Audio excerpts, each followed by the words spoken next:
This court's now in session. Please be seated. Your Honor, for the purpose of the record, we return back to the trial of Commonwealth versus Lindsay Clancy. All parties are present, including the defendant and the 18 jurors. All right. Thank you. Mr. Reddington. If you would just please look at your medical records that you have in front of you, I believe, and just go back to the October 20th record, where you have, I believe it's called interval history. I had trouble hearing the date. Can you repeat that? Sure, October 20th. Sorry. Okay. So looking at the interview history, that's when that you decided to start Zoloft. It says a week ago, right? That's when the patient started it, yes. Okay. And she then increased the dose, and it says last night, right? Yes. And what was she telling you on the computer screen when you were talking to her? What did she say about increasing the dose of the Zoloft? That she felt awful. She couldn't sleep. Had insomnia, which became worse when she increased the dose. She didn't want to eat. She was having diarrhea. Food felt really unappealing. She was more depressed on it, crying all day yesterday, which is not normal for her. She had some mental fog and was terrified to start something new. Did she also tell you about her anxiety level? Anxiety was really bad even before med. Now hard to differentiate. Overnight racing thoughts, paranoid of getting suicidal thoughts. Something bad happening, doesn't want to be alone.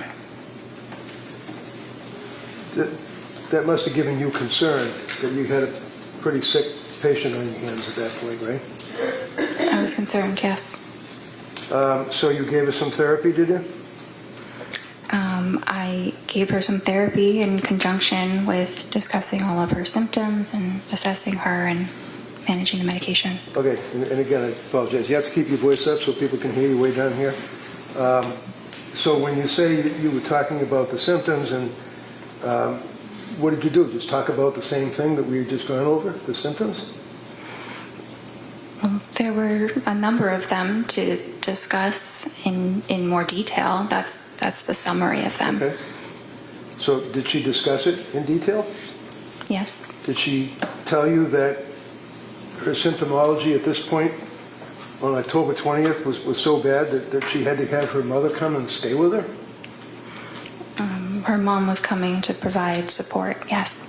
She wasn't coming to provide support. She was coming to stay with them, to live with them, wasn't she? Yes, I don't know for how long, but yes. Did you bother to ask her? Why is her mother having to stay with them? Because she needed some help. Do you know how long her mother stayed with her? I don't. Do you know that she ended up sleeping in the basement? I don't. Do you know that she ended up sleeping with her mother? I don't.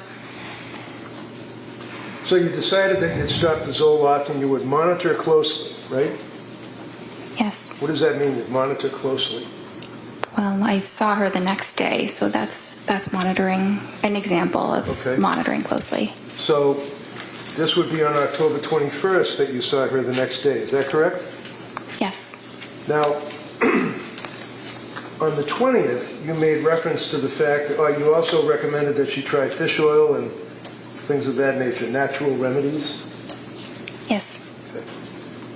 You also wanted to look into what's called Zulresso, Z-U-L-R-E-S-S-O. Yes. What's Zulresso? It is a treatment for postpartum depression. And when you say that you were looking into it, what did you do? Did you find out if it was available and if she could participate in the program? I did some digging online to see where it is done and how to do it. I hadn't officially recommended it, so I had not started that for her. It's not really an easy medicine that I can just start because what? I'm sorry. Sorry, it's not a medication I could start on my own. It is it's infused through an IV in a hospital, so it's a bit difficult to coordinate. It's a 60-hour infusion, right?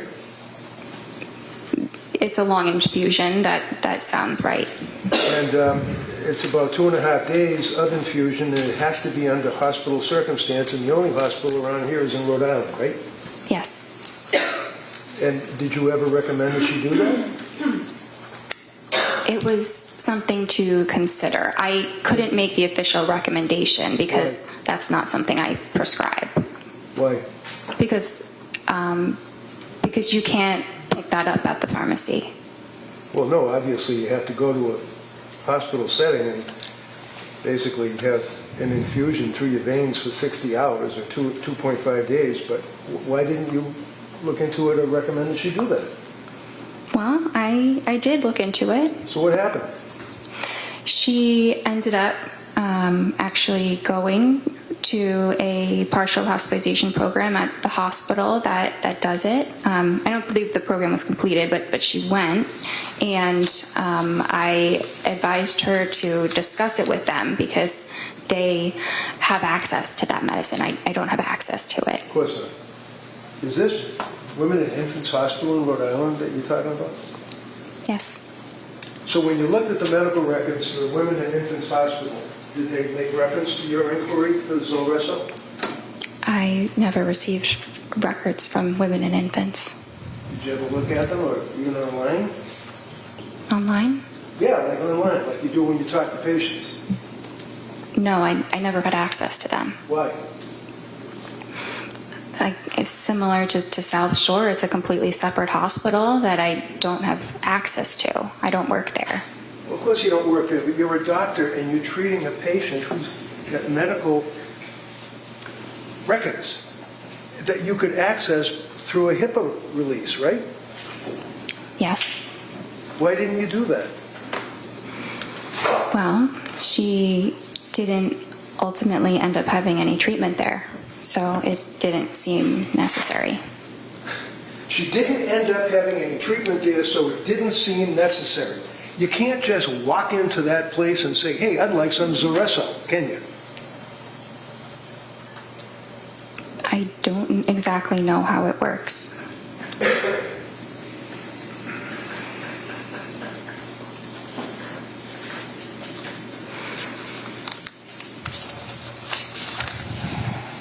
And then again, on that date, which would be October 20, when the jurors are looking at the records, you checked off the boxes again on objective findings, mental status exam, appearance, speech, things of that nature, correct? Yes.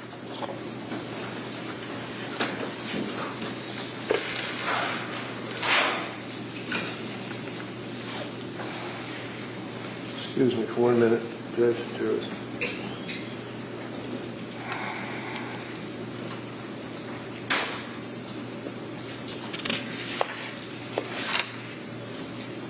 So when she was telling you on that date that she was in quoting your record, paranoid of getting suicidal thoughts and something bad happening, doesn't want to be alone, what did she mean by that? Well, those were a lot of her words. Right.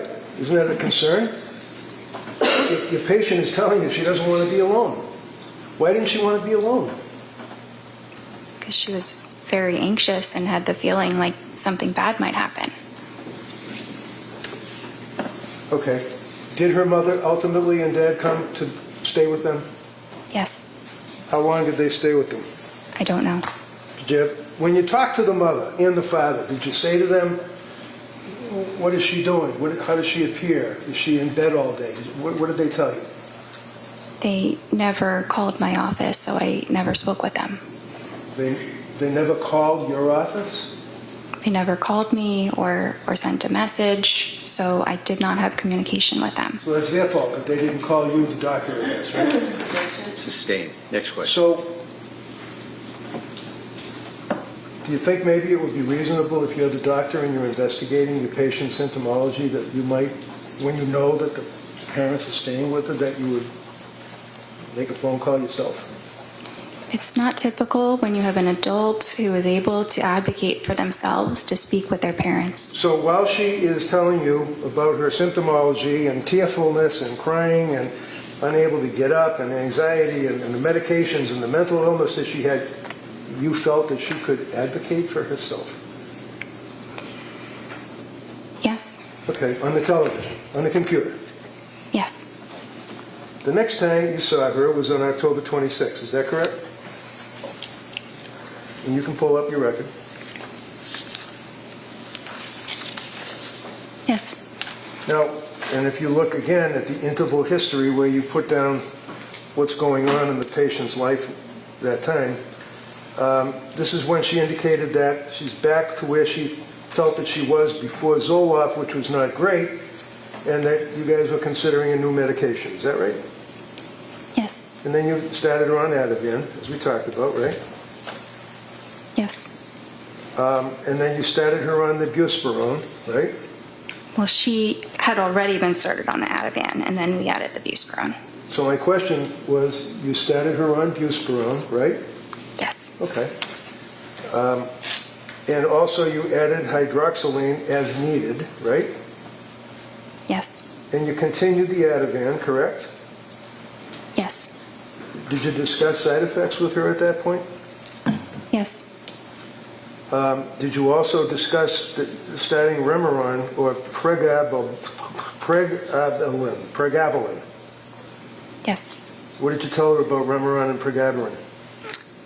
I don't think I went into any detail about those medicines, just that those might be things to consider in the future. And then you saw her on October 31st, right?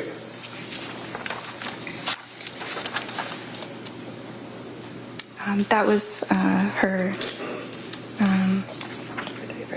I think that was just a therapy appointment with a different provider.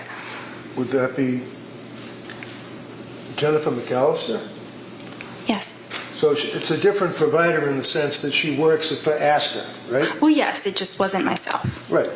So on October 31st, they did a suicide assessment, or she did, right, McAllister? I wasn't there. Well, I know you weren't there, but these are medical records that have been introduced into evidence that the jury's going to have in the jury room. Objection, is that a question? No, good. Next question. McAllister did a suicide assessment, apparently, right?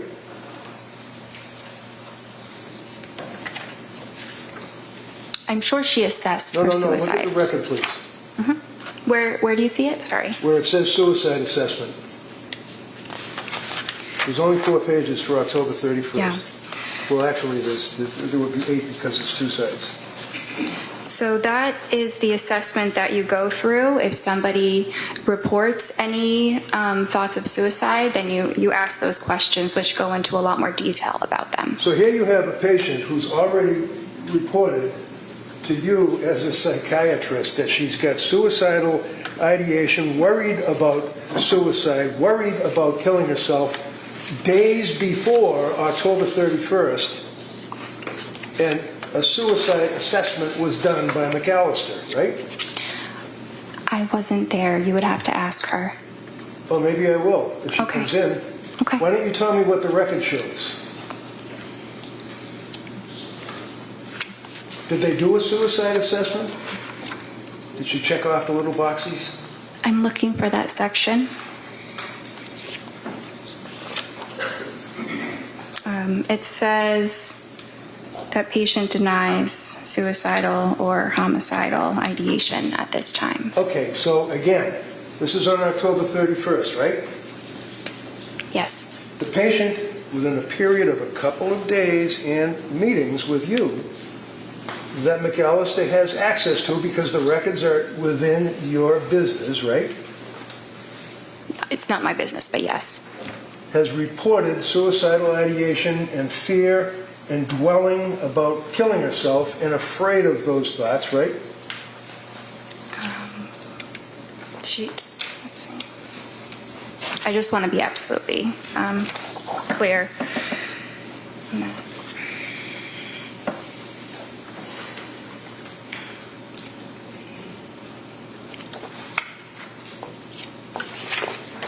So yes, you know, a little Yes, the while answer is yes. earlier, she had voiced those concerns. Right.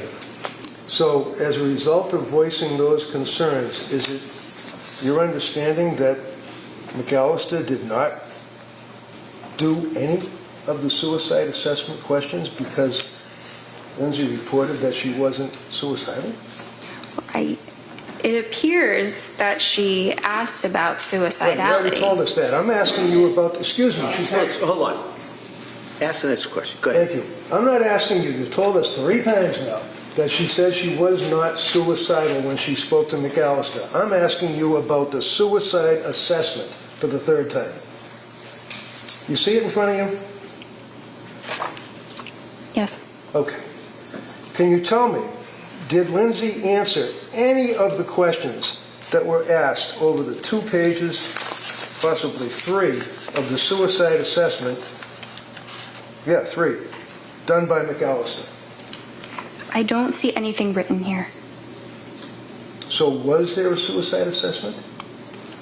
I don't know because I wasn't there. I don't know what the And conversation you don't know from looking at was. the records, right? From looking at the records, I don't see evidence of additional suicidal questions beyond asking if it was there or not. So, the suicidal assessment, doctor, is in the medical records. It consumes almost 4 pages, does it not? Yes? Yes. Okay. And all of the questions, like asking, have you felt life is not worth living? Is death something you thought about recently? Are you dwelling on that? What leads up to the thoughts? What are the thoughts? All those questions, right? For 4 pages, right? Yes. And there is not one notation indicating that that test was ever administered to her on October 31st, correct? Correct. But it looks like it was asked in other ways. Okay. November 2nd. Oh, it was asked in other ways? Is that what the little checkbox where it says denies suicidal ideation? Can I read something that she You wrote in the have note? indicated repeatedly that she denied suicidal ideation, right?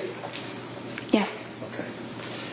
The suicidal assessment was not administered, according to the record that's in front of you, by McAllister, yes? The additional suicidal assessment, yes. November 2nd. Oh, by the way, as a psychiatrist, not a psychologist, you have the ability to prescribe medication, obviously, right? Yes. And that's what we talked about, the DEA number and all of that, correct, which you had for about a month, other than when you were a resident, right? Yes. So you're prescribing these SSRIs and antipsychotics and antitropics or whatever they are, and it's important as to the metabolism of your patient with those drugs, isn't it? Yes. Okay, keep your voice up. What does metabolism mean? The body breaking down the medication. So how is it that you can determine how the body of your patient is breaking down the medication that is in their brain and they're complaining about all of these symptoms? How, as a doctor, do you determine how the body's breaking it down? We don't typically have any specific testing that we do to understand that. How about a blood test? It's not done for that. It's not done for that, meaning a blood test is not done to determine the metabolism of your patient, of your medications? Are you referring to genetic testing? No, I'm asking about the metabolism. I'm not Okay. talking about genetics. I'm talking about the metabolism of the SSRIs in her body. Okay. You can tell that metabolism rate through blood testing, right? Not in the way that you're describing. Okay, what way would it be? There is genetic testing that can give information about metabolism. Like what? It can talk about different enzymes that a person might have to suggest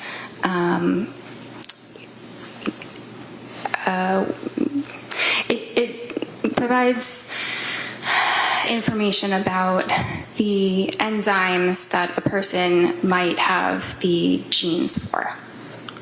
Okay, so it provides the enzymes that a person might have the genes for. Forgive me, I'm having difficulty with that.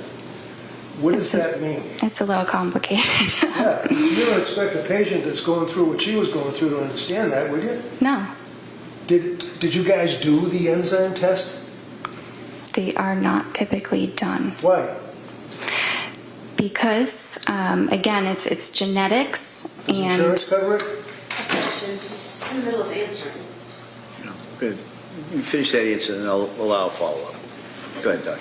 so it's not as simple as testing for an enzyme or not. You can test someone's genome, like we have the ability to test the entire human genome now, but which is great, but the clinical use of that is not there yet. So while we can test these things, it does not yield meaningful clinical information, so it is not commonly done. What is the Cytopro P4-50 system? That's one of the enzymes that I'm talking about. So the Cytopro P450 system talks about and tests for the breakdown of psychiatric meds in the blood, right?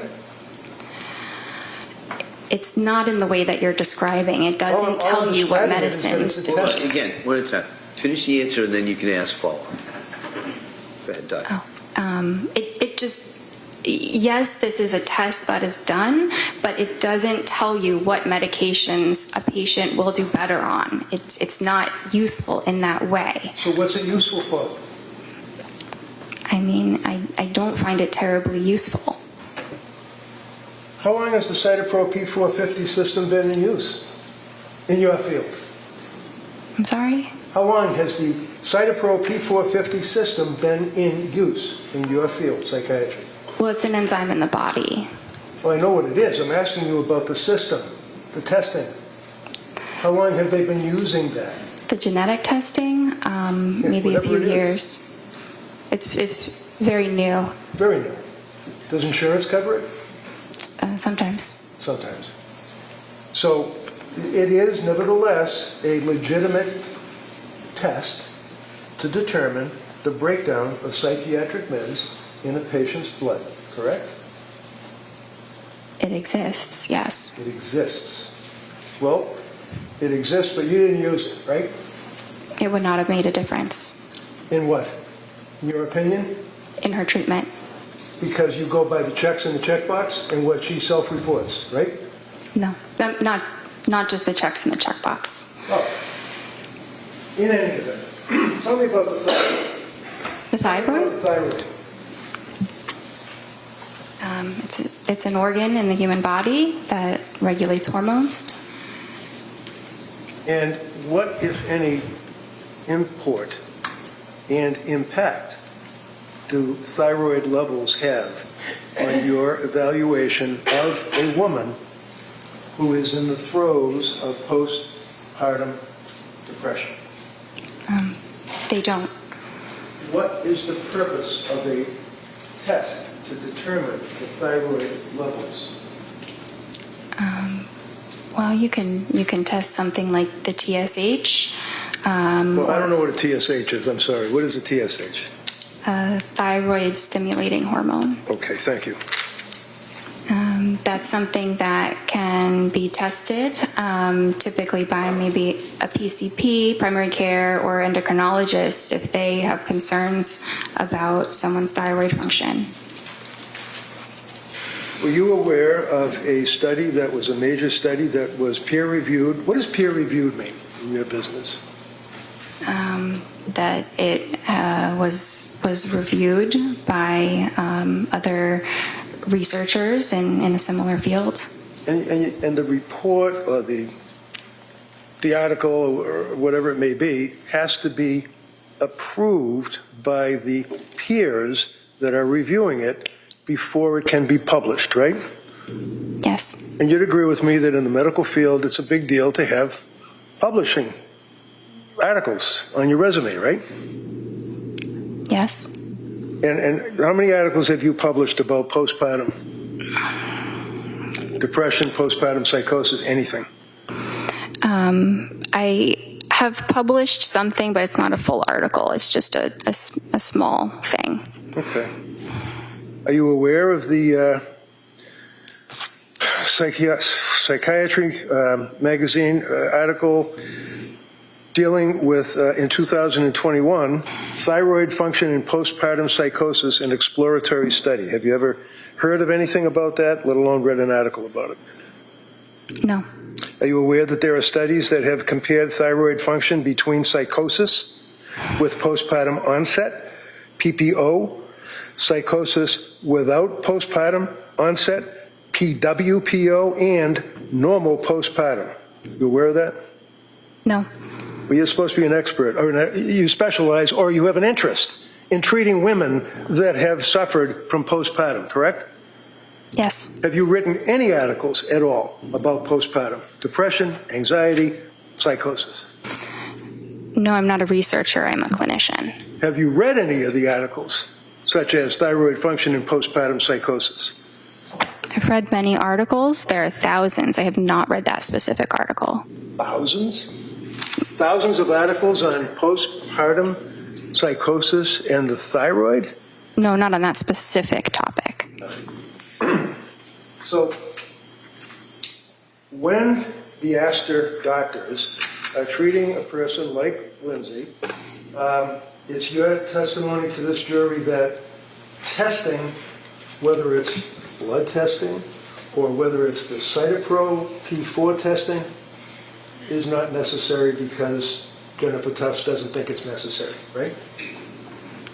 It does not yield information that would influence treatment. Really? So if there was elevation in the thyroid, that wouldn't impact on your treatment at all, your evaluation, your investigation? Sorry, I thought you had mentioned the cytochrome issue. Are we talking about that one, or are we talking about the thyroid? Talking about the thyroid. Okay. Yeah. So if Can there you were repeat? tests that revealed elevation in the thyroid level, is it your testimony that you wouldn't care? If I somehow found out that a patient had elevated thyroid levels, I would advise them to talk to their primary care or maybe get an endocrinologist to discuss it. Did you ever recommend that Lindsay get an endocrinologist? No, she And the did reason- not. The answer is no. And you basically did not have any information that you could use to even realize that there might have been a thyroid issue with this woman that was postpartum, right? Because you didn't do any blood tests.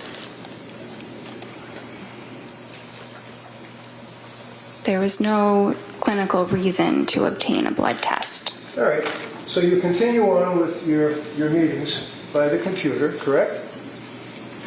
Yes. November 2nd. You can get November 2nd out. You got it? November 22nd? No, it looks like November 2nd. I apologize. That's what I'm looking at. Tufts, Jennifer, MD, Clancy, Lindsay. Follow-up note, November 2nd. Yes. Okay. And you're still diagnosing her with generalized anxiety disorder, GAD, right? Yes. You add in there an adjustment disorder with depressed mood, I guess because of what she had been telling you, right? Yes. Okay. Looking at the psychiatric condition, you note that it's improving. Right? Yes. And then you determine that you will decrease the Ativan to 0.75 milligrams for 2 weeks, and then decrease it to 0.5 milligrams for 2 weeks, and consider alternatives for sleep anxiety. Is that correct? Yes. And then you note if she's having urges to harm herself or others, to go to the nearest emergency room and call 911 and things of that nature, correct? Yes. So is that a form that you basically press a button and it Because it seems to be kind of like a generic advice. Call 911 if you're feeling suicidal and things of that nature. Well, that's advice that we provide for every single patient. Okay. And then you note that half the encounter was on counseling or coordination of care on November 2nd, right? Yes, that's a typical statement. It's just a part of documentation that doctors use. All right. Now, on November 2nd, you were suggesting the 4 drugs that she would start would be Remeron, Trazodone, Pregabalin, and hydroxyzine, right?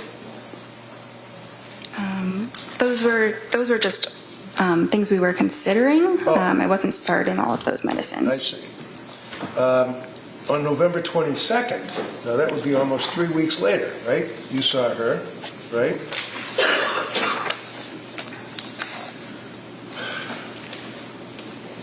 And did you ask her about whether or not she was still having suicidal thoughts or worrying about suicidal thoughts, for example?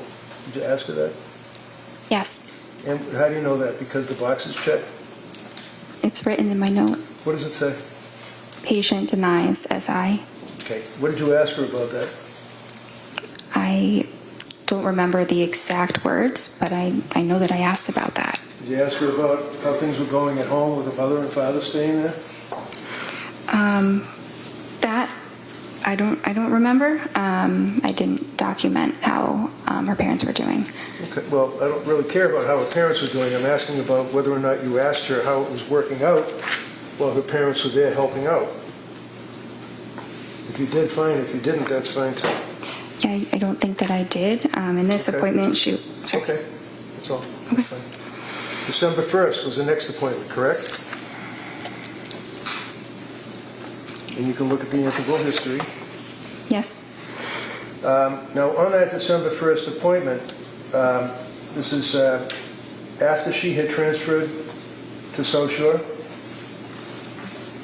Yes. She disclosed to you that she had been seeing South Shore, right?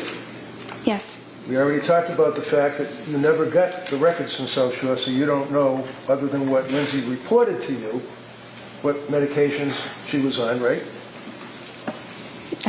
I knew what she was telling me. Right, and she told you that she was doing the Ativan taper, right? Well, she said she had tried doing that, but that then she was having worse sleep. Having difficulty sleeping is what she indicated to you, right? Yes. And she tried other meds that you had suggested, but stated that she was having difficulty with those meds, including Trazodone, right? Well, the Trazodone she didn't have a problem with. It just didn't seem like it was particularly helpful. Right. Did you prescribe the Trazodone or somebody else? This was somebody else. So, do you know what the milligrams were that she was on? It says she tried between 50 and 150 milligrams. All right. Now, did she at some point try Remeron? She said that she did. Did you suggest in your discussions that she try Remeron? No, I did not. Did she indicate to you that she had rebound anxiety and intrusive thoughts, that she was going to die? Do you recall that? Well, she said worse depression and intrusive thoughts. Okay. Did she tell you what the intrusive thoughts were? It was the feeling like I'm going to die. Did she then have a script for Prozac, 10 milligrams? That's what she said. And she said that she couldn't sleep and had worse sleep, so that had to be stopped, right? Yes. Then she was on Klonopin, right? Yes. And what is Klonopin? It's a benzodiazepine. And on December 1st is when she told you, again, that she was close to having suicidal ideation, feeling hopeless. Do you recall that? Yes. Now, on the interval history, on that date, you indicated that she can't sleep, she's panicking, she had worse depression, intrusive thoughts, she was numb, nothing mattered, I feel like I'm going to die. Denies suicidal ideation, but, quote, yesterday, close to it, feeling hopeless. Did you give her therapy and validations after she told you that? I believe that I did. What did you do? You got a woman that's telling you that she's hopeless. She doesn't care if she dies. Can't sleep. What did you do to validate on your therapy? Well, I told her that this was something that we could address, that there was hope, that there were treatments, and there are different types of treatment programs that are more supportive, like partial hospitalization programs. So she knew that she still had options and a reason to hope.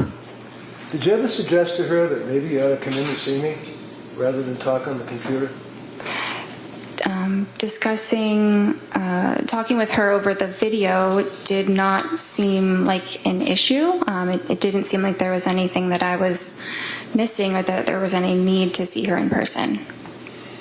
Now, you'd agree with me that in December of 2022, COVID was all done, right? It wasn't completely all done. Were you still nervous about dealing with people and wearing masks and stuff, or were you able to sit down and talk to somebody face to face? We were definitely feeling more comfortable about being face to face with people, but I think, it was still something that we thought about. You discussed trying Seroquel with her at that point, right? I didn't really discuss it. She had told me that was something that she had discussed with her other provider. So, looking at your notes, does it say also discussed trying Seroquel alone tonight? Your notes say that? It says yes, but I wasn't making a recommendation about the Seroquel. It was just a medicine I was providing her more information on. So you were telling her about the Seroquel? You're providing information? Yes, we were talking about the Seroquel Right. Why? because her other provider had recommended that she started it. What is Seroquel? It's an antipsychotic.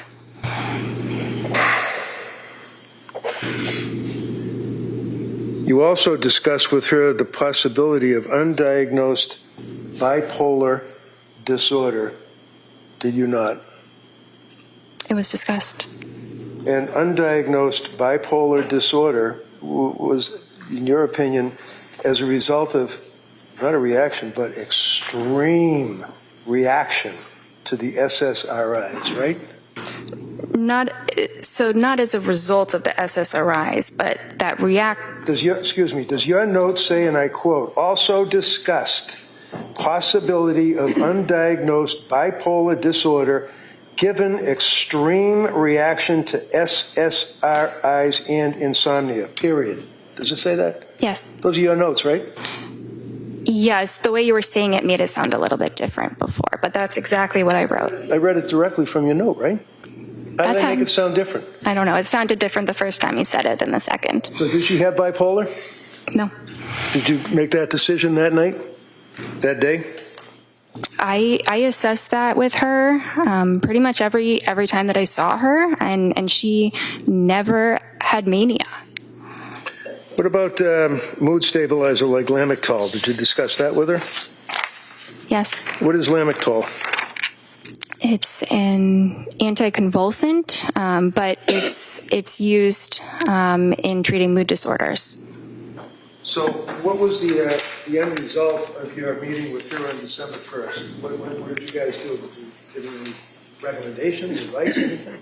Yeah, well, so at this time, I was not prescribing her medications, but I was still concerned, not concerned enough that she was at imminent risk of hurting herself or anybody else, given what she said. But we had a plan for her to pursue a partial hospitalization program. Where was that? Well, the one that I had recommended was HRI.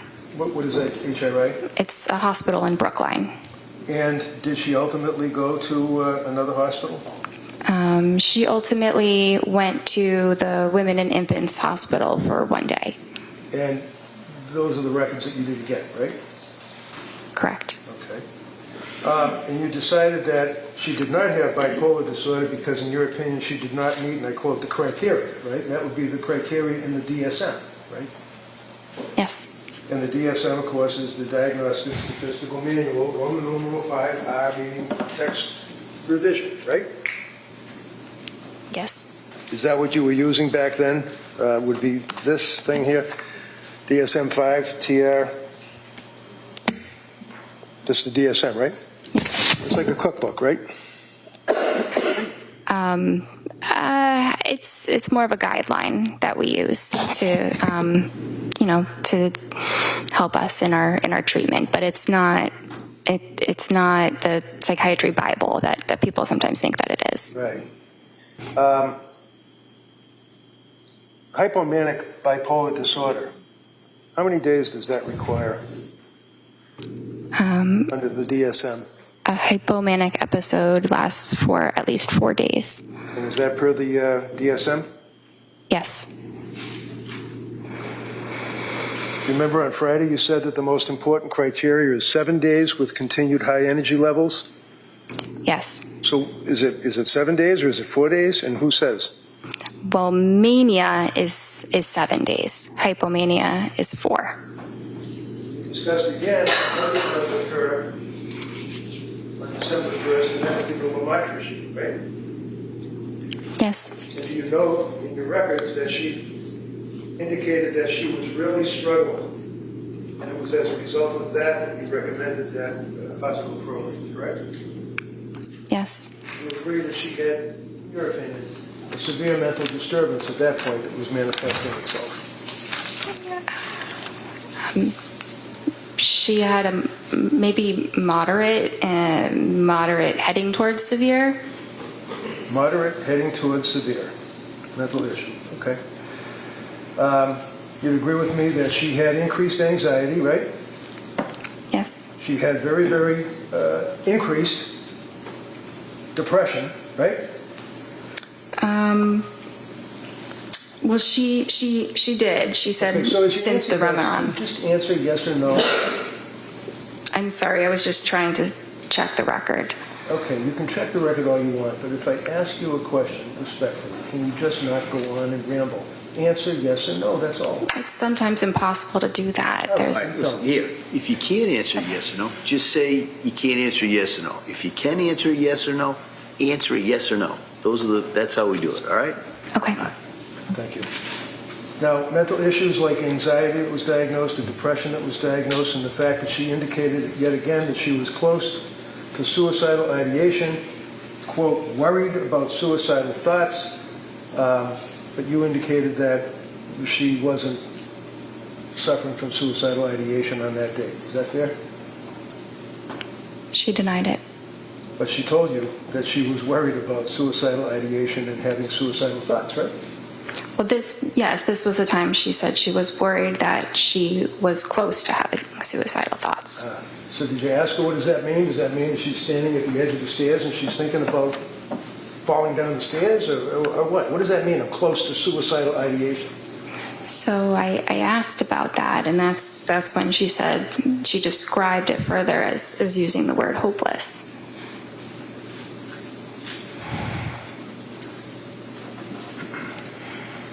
So did you prescribe the lamotrigine on that occasion or no? No.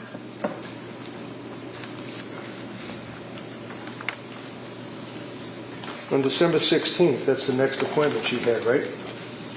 Yes. That'd be 2 weeks later, right? Yes. She was still not well, correct? She told you she was having a really rough time.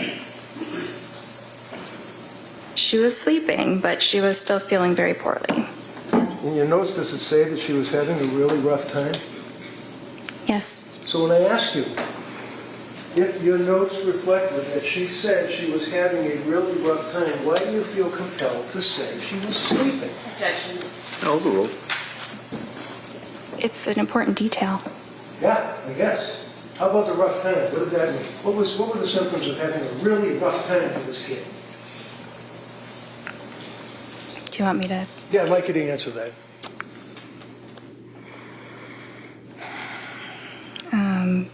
So finally works, referring to the Valium and quetiapine, but very depressed during the day. No motivation, some SI. Do you want me to continue? Sure.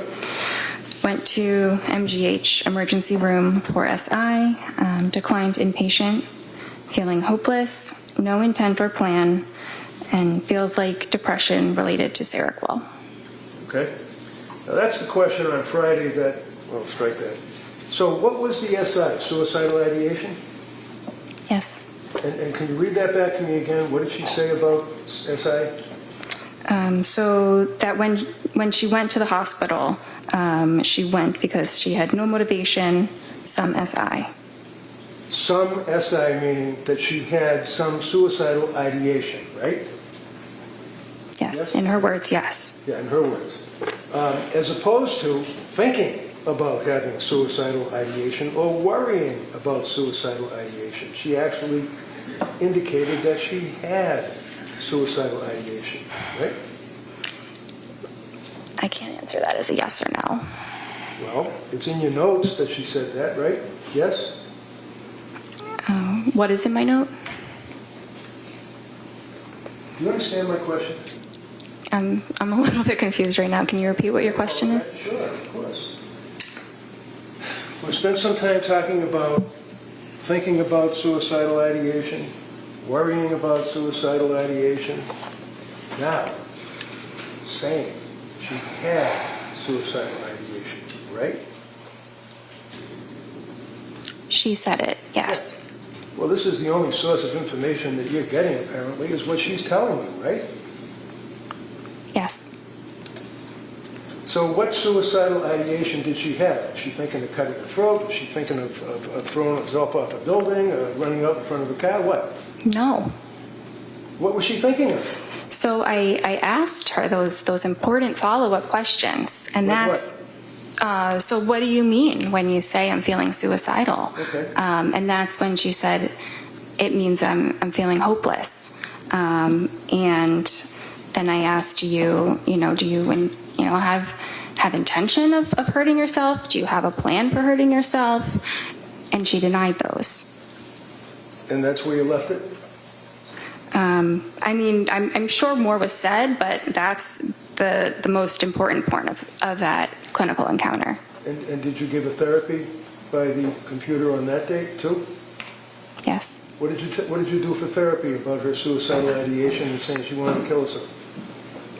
Well, we explored what that meant, and what to do if you're feeling that way. To do what? Call 911? To go to the emergency room.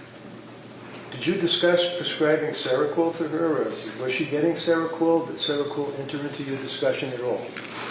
We talked about it. I was not prescribing it for her. What is Seroquel? That's an antipsychotic.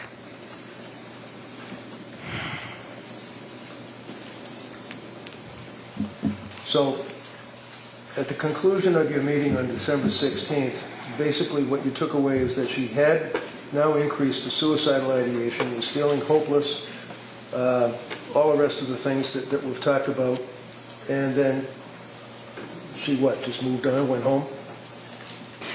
Well, she was assessed in the emergency room and was not admitted.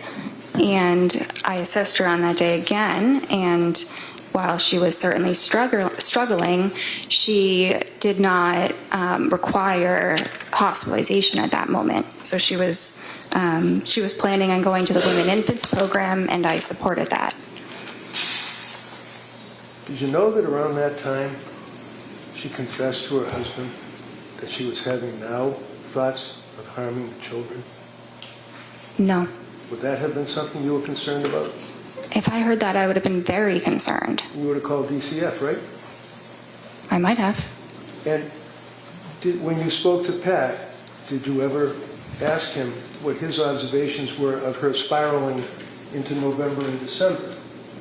Not that one time that he stuck his face on the computer and talked to you. Did you ever talk to him? He never called me again, or he never called at all. I never spoke with him again. So he is a husband of a woman, just had a baby, who's postpartum with all of these symptoms that we talked about, all of the drugs that you were prescribing and that she was dealing with, trying to get help. You never talked to her husband about what he observed? Because he didn't call you? Well, we did speak on that visit, Which visit? the 16th. Or I think that that's the one that he was at. You think it was? It's not noted in your record? It's not noted, but I remember some of what we talked about. And so in reading that record, it seems like that's the likely one that he was at.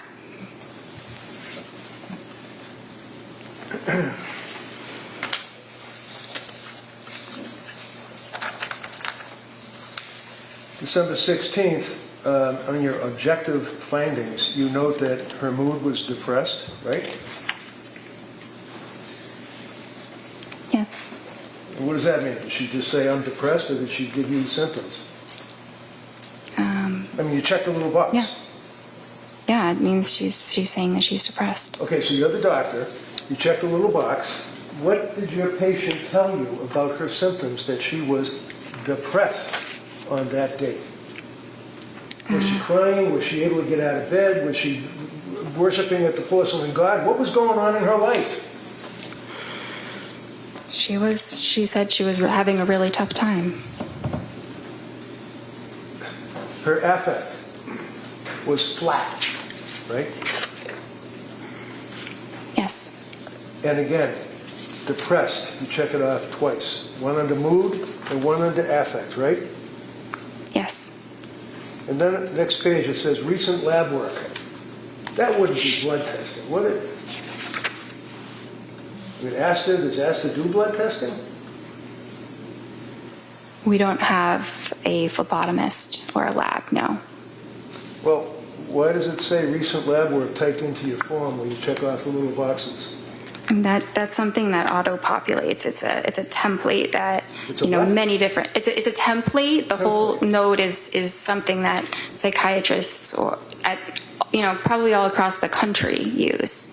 Probably. You can't diagnose someone's illness by a template, though, can you? No, You filled in, no lab results were found, right? there were none in the computer. Yes, I didn't type that in though. It So who typed it in? auto-populated. It was auto-populated.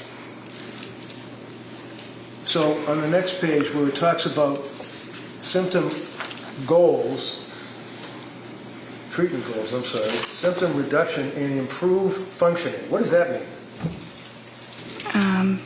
Symptom reduction is to have fewer mental health symptoms, and improved functioning means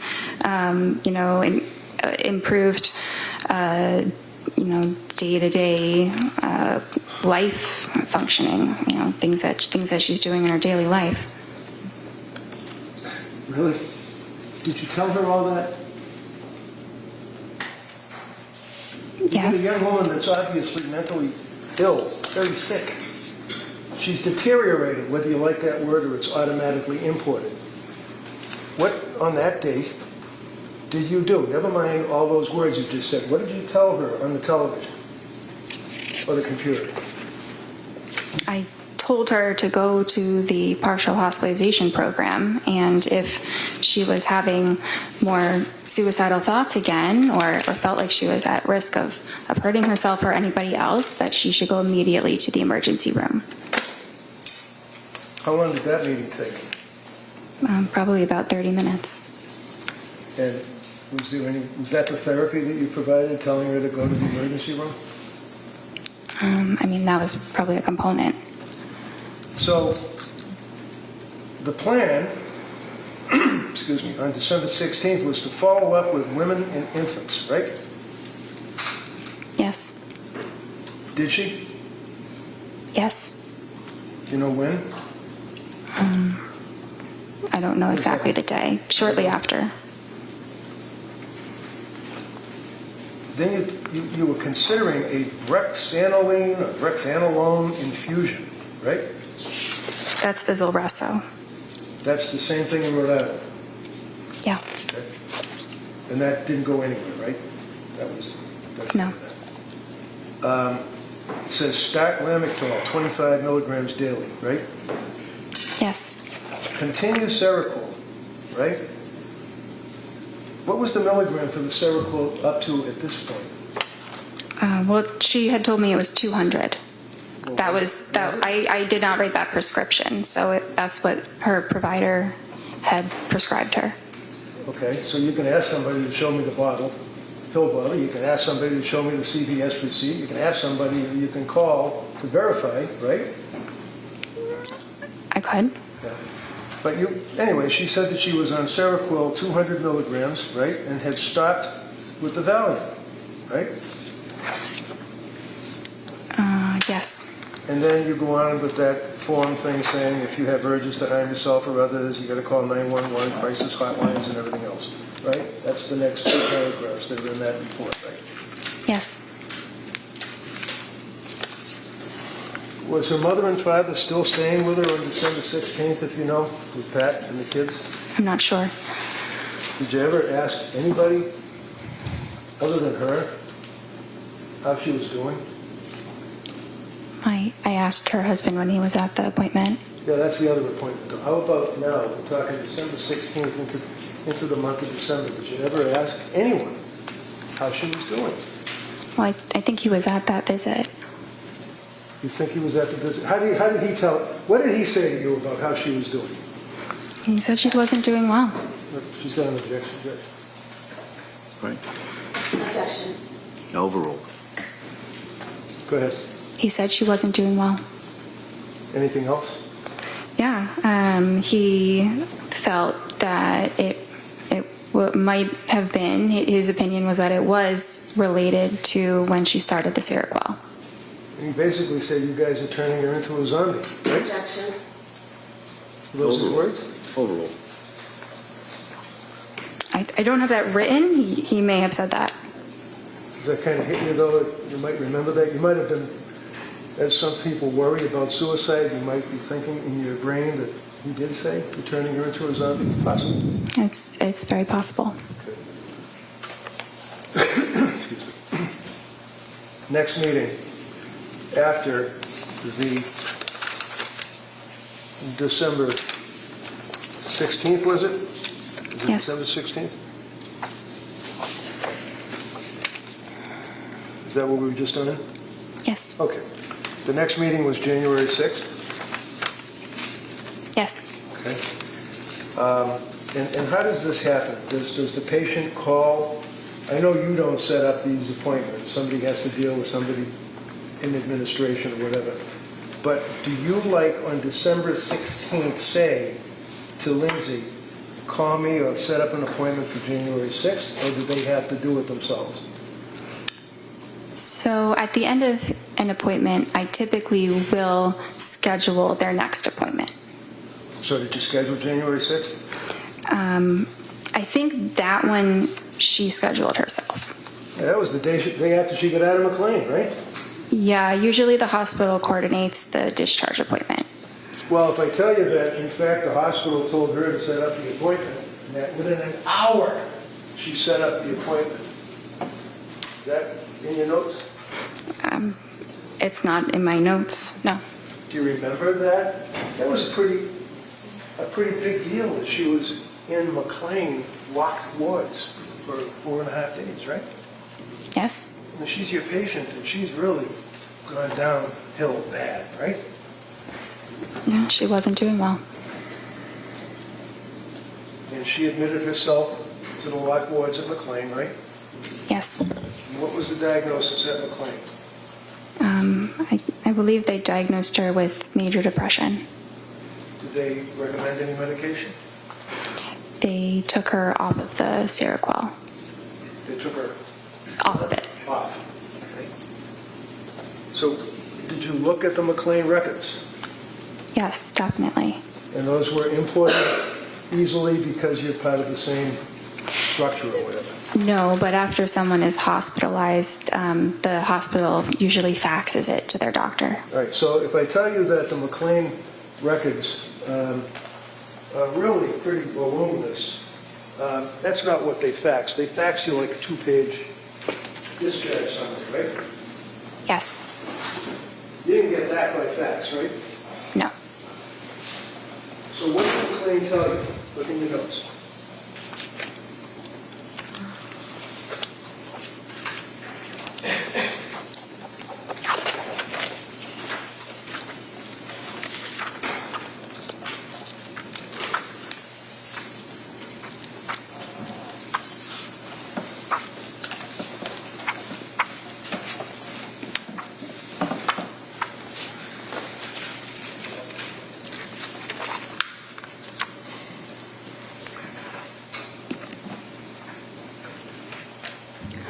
Which part do you want me to read? Did you ever have her sign a release from McLean? Did you ever get access to the McLean records? I had access to the discharge summary. Okay, so put the discharge summary aside because that's what they faxed you, a couple of pages. What about the records? No, but that's typically not Well, done. never mind typically. The answer is no. You never got the records, right? A discharge summary is a record. Did you talk to the doctor that discharged her? No, no one called me. Know what? No one called me. I wasn't notified about the hospitalization until she was discharged. So you just sit there behind your computer and wait for people, Patrick, wait for the doctor from McLean, wait for the sick person who's the patient to call you? And if these people don't call you, it doesn't exist apparently, right? No, not exactly. I had no way of knowing she was even at McLean. Well, you did once she got discharged, right? Yeah, but that was after the fact. Right. So did you care why she was in McLean? Of course, And why was she in McLean? because she was depressed. And what was the, does your record indicate that she was discharged yesterday? Under interval history?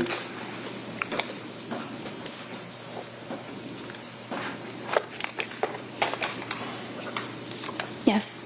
And discharged from where? Well, I said MGH.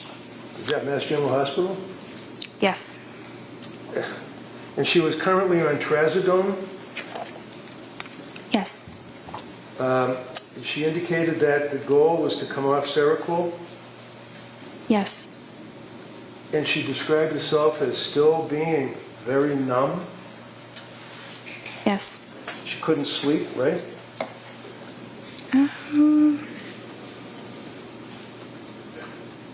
That's not entirely true. Am I lying? I'm reading the medical records here. Sleep, taking Ativan and trazodone, slept 5 hours broken, wondering about increasing trazodone and switching to Valium. What does that mean? Well, it means she was having trouble sleeping. It wasn't that she wasn't sleeping at all. I see. Okay.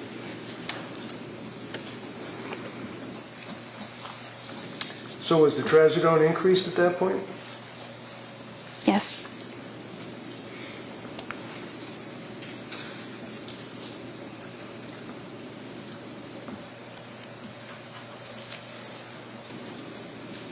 Yes. How about on January 9th? Did you see her through the computer or whatever then? Yes. And did you prescribe medication to her on that date?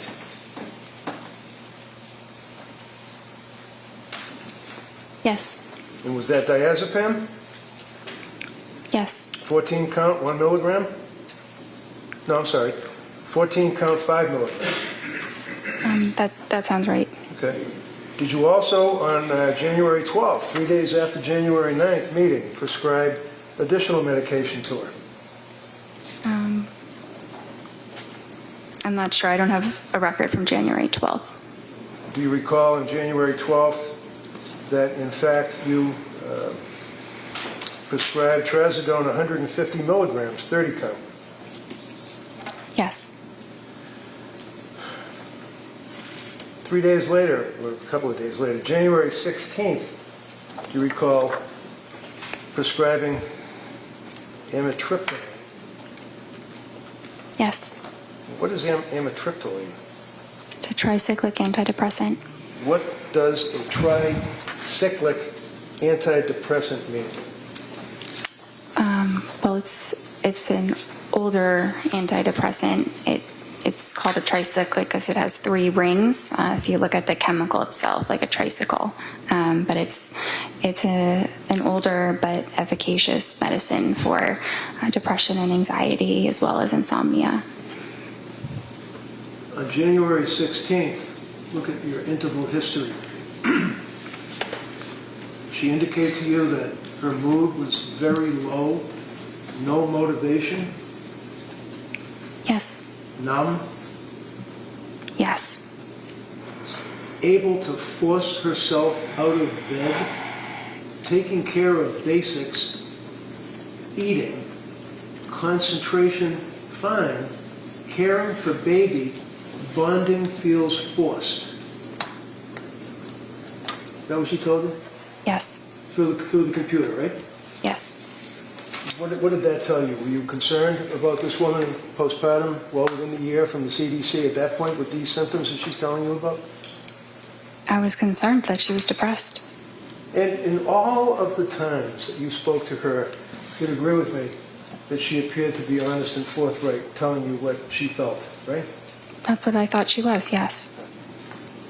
Do you have any reason to think that she was lying to you? No. Diazepam taper on January 16th, 5 milligrams last 2 nights, slept for 4 hours, and then a light sleep, maybe 2 hours, stretches.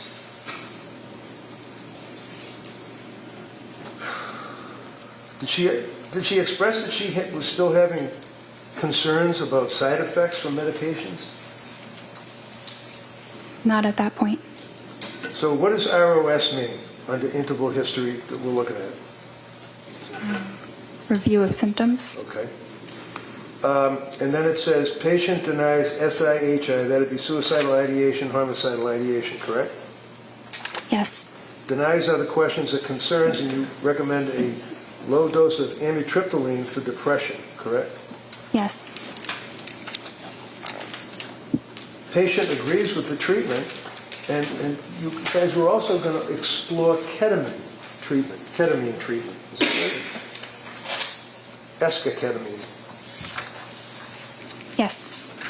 Now, did you know that she was on her computer looking up medication after medication after medication after medication, treatments, ketamine treatments, and all that? Did you know that? No. Did you ever ask her whether or not she was looking up the symptomology of pharmacology and having interactions between drugs? No. January 23rd, you had that meeting, correct, with her? Yes. And this is after, obviously, excuse me, the January 16th appointment. And in the January 16th appointment, she told you that her mood was very low, and that's the worst that she ever reported her mood to you. Isn't that right? On the 16th? Yeah. I don't know if that was the worst it was ever reported, but it was certainly bad. And you didn't recommend that she have a hospital evaluation, did you? This is the day before she killed the kids, right? The 23rd? Yeah. It was the day before. You didn't recommend a hospital evaluation, did you? No, there were no, The answer is no? no? They'll ask you all the questions they want. Okay. Your answer is no. January 23rd, Friday, you testified that she said her mood was depressed, and you noted that her affect was depressed and flat, right?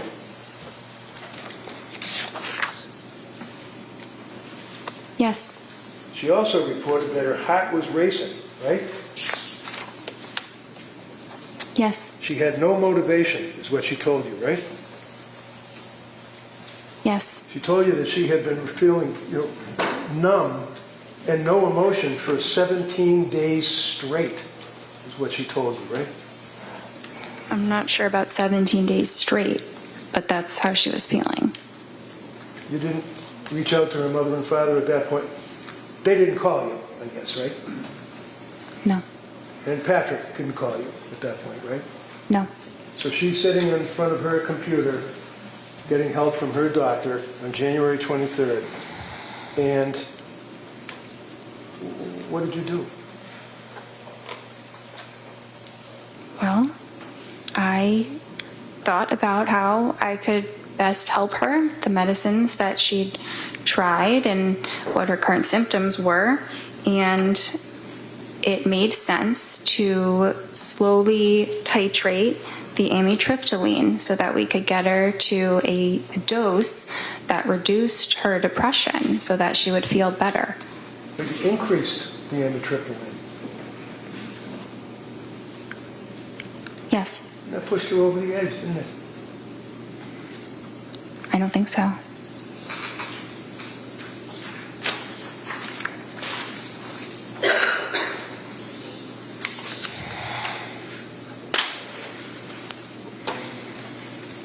That's all I have. All right, members of the jury, we're going to take the afternoon recess at this time, all right?